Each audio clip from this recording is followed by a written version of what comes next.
बलमुआ हके के सखी डीजे के ऑपरेटर हमर बलमुआ हके के सखी डीजे के ऑपरेटर रात सपनवा में जो बनवा धरी चलाव हजना लेकर रात सपनवा में जो बनवा धरी चलाव हजना लेकर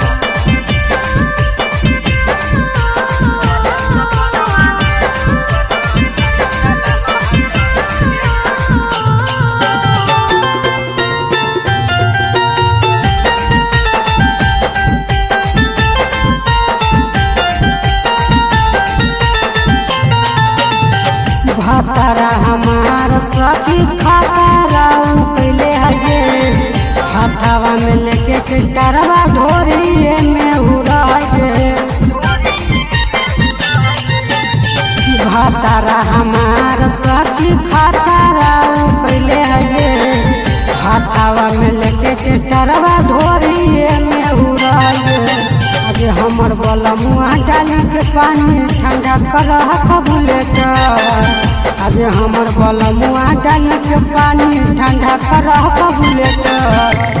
रात सपनवा में जो बनवा घड़ी चलाव हजना लेटर रात सपनवा में जो बनवा घड़ी चलाव हजना लेटर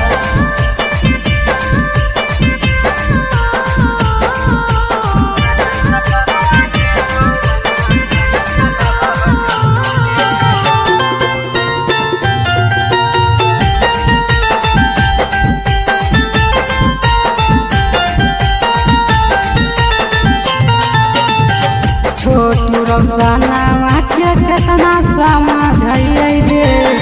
मन है न बात सखी की हम बताइए रे छोटू रोशनवा के कितना समझिए रे मन है न बात सखी की हम बताइए रे अरे हमर बलमुआ टोका फसाई के बड़ है हमर बलमुआ टोका फसाई के बड़ इंडिकेटर